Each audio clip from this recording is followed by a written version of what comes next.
Nia walked through the noisy flea market in Columbia City. It was hot, crowded, and full of smells. Grilled meat, car oil, sweat. She was looking for beads for her final fashion school project. She wanted something old, something with history.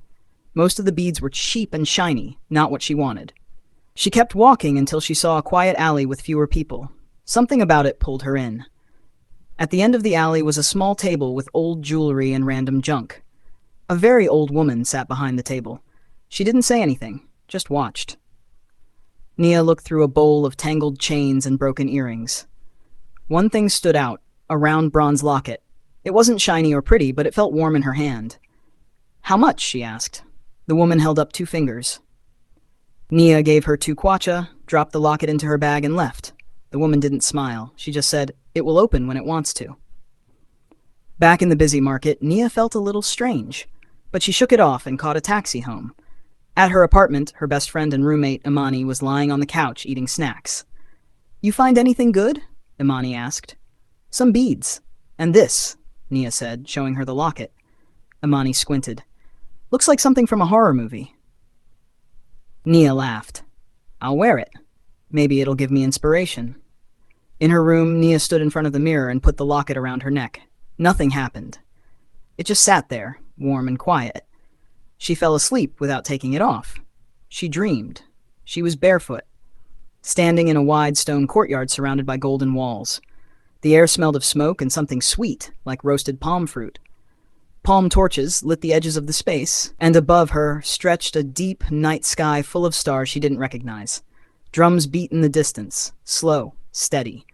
She looked down and saw her feet were not her own. Darker skin, rings around her toes. Her hands were covered in gold bangles. Her robe was deep indigo and heavy with embroidery. A name echoed from behind her. Zuri. She turned.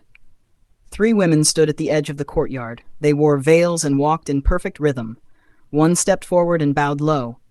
"Your mother is waiting," Zuri followed. They entered a great hall lined with carved stone pillars and animal symbols. Lions, crocodiles, a giant owl with spread wings. At the end of the room sat a throne made of polished wood and bronze. A tall woman sat on it, head wrapped in white cloth, neck covered in rows of beads. Her voice was low and firm. "We have enemies inside the walls." Zuri's voice replied, "Then we protect the eye." The queen nodded. "It cannot fall into the wrong hands. Not again." The woman stepped down and touched Zuri's forehead gently. "You are my daughter, and the protector of Uremba." Naya woke up gasping. It was still dark outside. The locket was burning warm on her chest. She sat up slowly. Her hands were shaking, and on her lips, one name, Zuri. Naya couldn't stop thinking about the dream. It followed her everywhere, between classes, in the studio, even while she was brushing her teeth. The name Zuri. It didn't feel like something her brain had made up. It felt like memory. Imani noticed. "You've been quiet all day," she said as they walked through campus. "I'm just tired," Nia muttered. "You want anything from the canteen?" Nia shook her head. "Get me anything." Imani rolled her eyes, then walked ahead, heading for the snack stall by the library. Nia stayed behind, sitting on a shaded stone bench under one of the old jacaranda trees. Purple petals scattered the ground around her feet. Her sketchbook sat on her lap. "Excuse me," said a calm voice beside her. "Are you all right?" She looked up. It was a man, tall, holding a book with folded corners. "I'm fine," she replied. "You look like you're solving a world problem," he said kindly. She gave a tired half smile. "Just a dream." He sat on the bench beside her, leaving a respectful space. "I'm Dr. Isaiah Madhu. I teach history." Nia nodded politely. "I'm Nia, fashion department. And what sort of dream has a fashion student looking like a philosopher under a tree?" She hesitated, then said quietly, "It felt too real. Like I was someone else, a woman in a palace. They called her Zuri." "Zuri?" He repeated it. Nia nodded. She wore royal robes. There was a queen. Something about protecting a stone. It was all, I don't know, it's probably stress. Dr. Madhu nodded slowly as if choosing his words. "It happens, especially with students who don't sleep enough." He smiled gently. "I wouldn't take it too seriously," he added. "Dreams are like wind. They pass through all of us." Nia looked down at her hands. It just felt different. There was a pause. Then Dr. Madhu said, "Zuri, that name rings a bell. I think I read it somewhere." long time ago. Just then, Imani returned, holding 2 juice boxes and a bag of fried plantain. "Oh, hey, sir," she said. "Good afternoon." "Afternoon," Dr. Madhu said with a polite nod. He stood. "Well, Miss Nia, take care of yourself. Sleep more, draw less warriors and queens for a while." He gave a small smile, then walked off down the path. Nia watched him go, her heart still unsettled. That night, Nia fell asleep without thinking about the locket. But the moment her eyes closed, she was gone. Zuri stood in the royal courtyard, clutching the eye of Maji, wrapped tight in a blue cloth. Footsteps raced toward her. She turned. It was the royal advisor. "You have to go now, before it's too late." Zuri didn't ask questions. She trusted him. She had always trusted him. She ran, down the side halls, through the servant corridors. She reached the garden steps and froze. Io stood in her path. The fire behind him lit his face. "You brought this on yourself," he said. Zuri gripped the eye tighter. "Because I wouldn't give it to you?" "You had your chance," he said. "I warned you. You sided with rebels." "I did what I had to do," Io said. "By any means necessary." "You know what the eye can do if it's used wrong," she said. "It will destroy everything." "And what if it does?" Zuri didn't wait. She turned and ran. She entered the royal tombs, narrow, carved stone passageways lit by flickering flame. Her feet slid on the mossy steps. She fell. The eye of Maji flew from her hands, bounced, and vanished into a dark crack in the floor. Gone. She gasped and crawled to the edge, footsteps behind her. Io arrived, standing above her. "Where is it?" Zuri looked up. "I lost it." "You're lying." "I dropped it." She stood. Her voice was sharp now. "It's over, Io. You've doomed everything." They captured her within the hour. Zuri and the other remaining royals were thrown into the high tower. She pounded the wooden bars, shouting, "Let me search for it. You don't know what you've done." No one answered her. That evening, something strange happened. The wind above Uremba burned red. Smoke curled through the palace. Screams echoed from the outer walls. Somewhere nearby, a drumbeat tried, stopped. The colors in the air faded. The walls began to crumble. One by one, people vanished. Then buildings. Then the sky itself. Io sent for Zuri, but by the time the guards reached her tower, she was gone. Then the guards vanished. Then Io. Then everyone. Uremba disappeared. The dream didn't end. Nia stood alone in the white stillness. A figure appeared in the light. "Zuri." She walked up to Nia and placed her hand gently on her cheek. "You saw it now." Nia's voice was barely a whisper. "It's all gone." "No," Zuri said. "The eye still exists. In your world, you must find it." "Why me?" "Because you are the guardian now." Nia stared at her. Zuri leaned close. "If it's ever lost again, Uremba won't be the only thing that vanishes." Then Zuri faded into the white. Nia gasped awake. Sweat clung to her skin. Her sheets were tangled. She sat up, breathing hard. Then froze. A face flashed in her memory. The advisor. The one who told Zuri to run. She knew that face.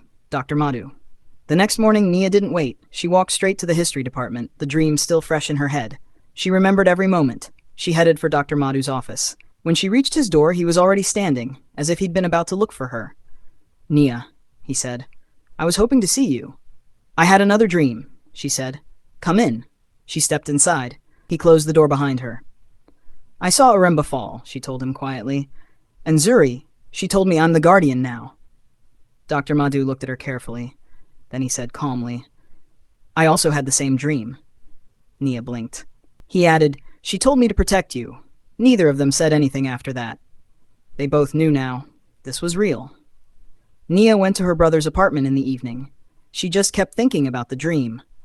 And about the moment Zuri looked at Io. Not with anger, but with heartbreak. She couldn't explain it, but after everything she'd seen, one question kept echoing in her mind. Was Kweku dreaming too? His place was only a short walk from the university. When she knocked, he answered. "Nia? What's up?"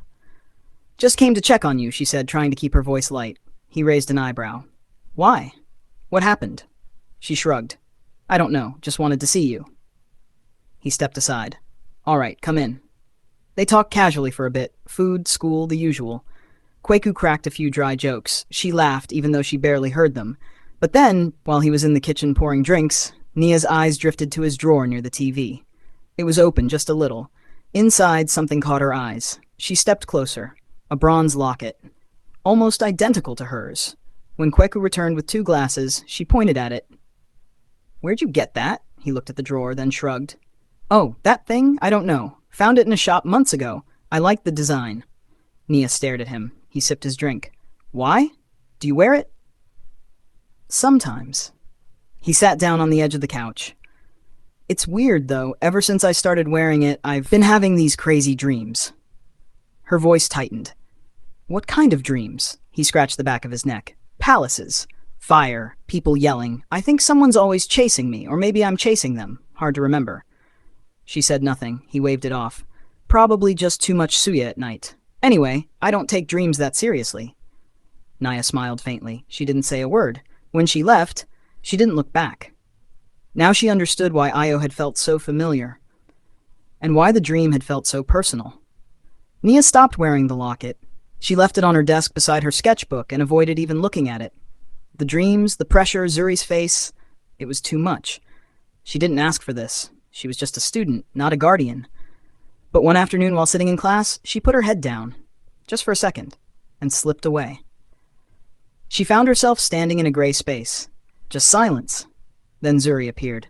Her face wasn't kind this time. It was stern. Urgent. You've left the path, she said.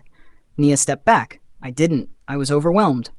Zuri's voice was sharper now. You don't have time to be afraid. If the eye is not found and protected, history will repeat itself. Zuri looked straight into Nia's eyes. You must find the eye of Maji.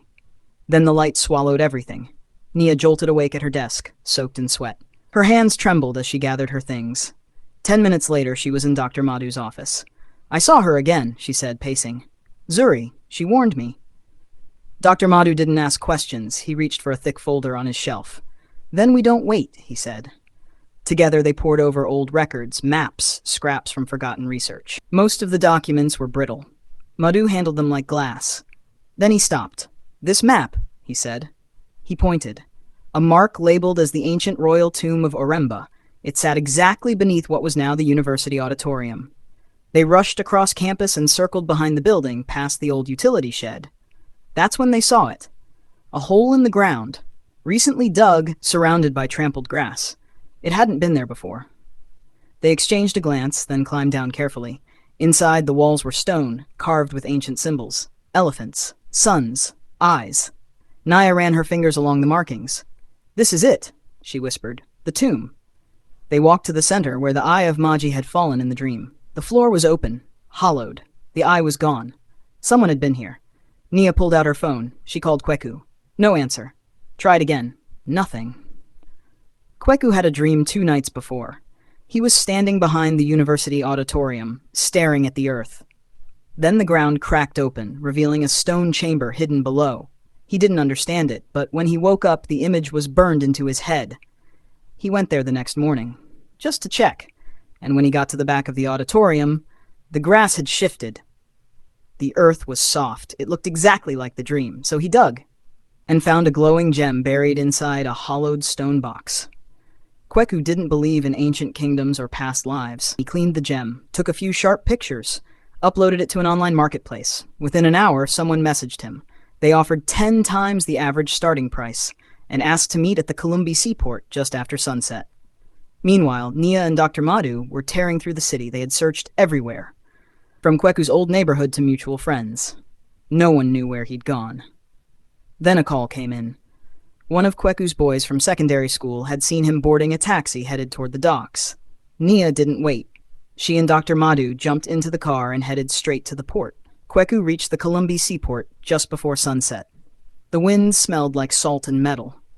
He clutched the black cloth in his hand, the eye of Maji wrapped inside, and looked around until he spotted a tall man in sunglasses waiting by a shipping crate. Kweku approached. Are you the buyer? He asked. The man gave a small nod. Kweku handed over the cloth. The man unwrapped it and stared at the glowing stone. Even with the sunglasses on, Kweku noticed something strange about his face, something oddly familiar. Then, slowly, the man removed his glasses. Kweku froze. That face, he'd seen it before, in the dream. But the man was already reaching into a briefcase filled with cash. Kweku blinked the feeling away. It was just a dream. And this was real money.